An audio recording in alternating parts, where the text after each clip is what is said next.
Greetings and a warm welcome to this week's edition of 401k Real Talk. This is Fred Barstein, contributing editor at wealthmanagement.com's RPA Omnichannel and CEO at Trout, TPSU, and 401k TV.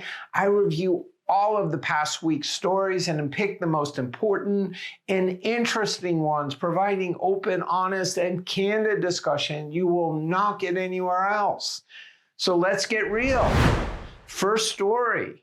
Another RIA aggregator has made a big move into the retirement industry as Hightower, an RIA roll-up with $156 billion under advisement, took an 80% stake in NEPC, an institutional investment consultant with $1.8 trillion, of which $258 billion is under advisement.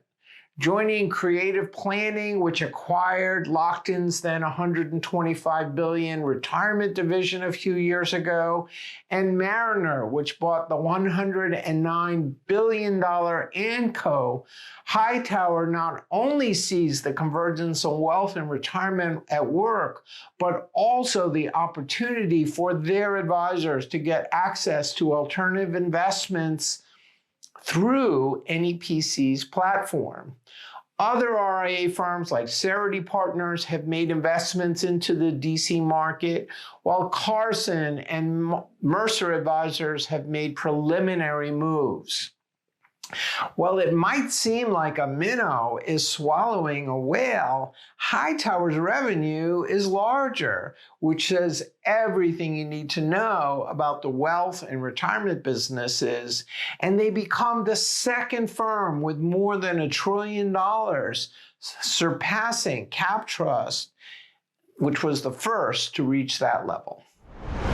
Next story, even with higher interest rates, advisor M&A has not slowed and is only expected to accelerate as rates decline, evidenced by a recent report by Marsh Berry, a leading investment banker in the P&C and benefits market.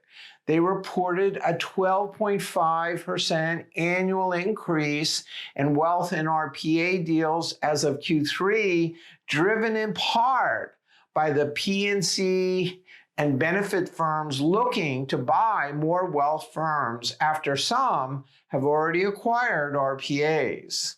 Many wealth advisor clients own or run a business which provides an opportunity for fully integrated firms to be the one advisor who can handle everything.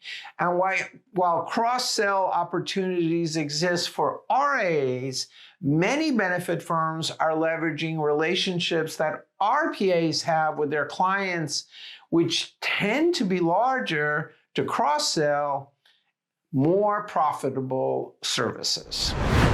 Next story. The question is not whether lifetime income will be offered to DC participants. The question is when and how. While the retirement industry struggles to enable participants to transfer the guarantees from one record keeper to another, adoption has been slow. Enter Agilis Partners, whose pension builder services allows participants to allocate a portion of their assets to retirement income as they near or reach retirement through competitive bids with insurers and placed in an IRA, alleviating record keeper issues. Kelly Hewler has been offering similar services to larger plans for years, but some record keepers and advisors hoping to cash in have created roadblocks.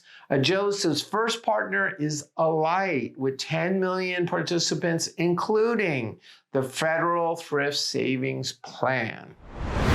Next story.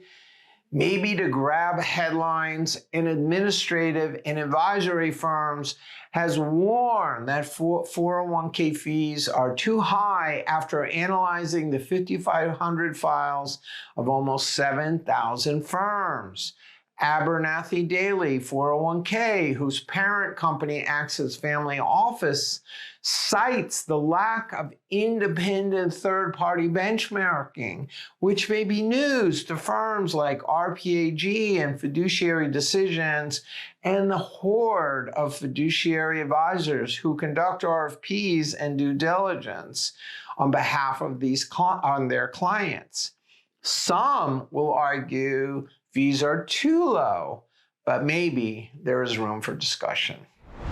Final story, fueled by fiduciary advisors who gain clients by promising to lower plan costs, the exodus to indexing, and the growing number of lawsuits, the decline of plan fees has led to predictable results. Read my wealthmanagement.com/RPA column about how the race to the bottom is leading to diminished services, consolidation, and convergence, which in turn has forced RPAs to be better business professionals than their RIA counterparts whose fees have remained steady. And last but not least, my recent LinkedIn poll asked, in the next 3 years, which ancillary DC benefits will be most used and have the greatest participant impact? As of 9 a.m. on Monday, October 28th, financial planning and HSAs were the overwhelming favorites, with student loans and emergency savings a distant third and fourth. So those were the most important stories from the past week.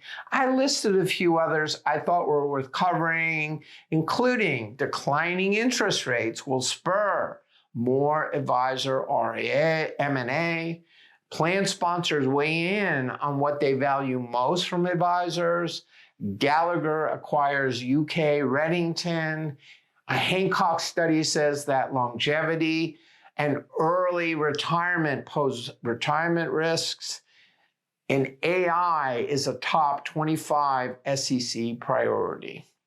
Please let me know if I missed anything or if you'd like to comment. Otherwise, I look forward to speaking to you next week on 401k Real Talk.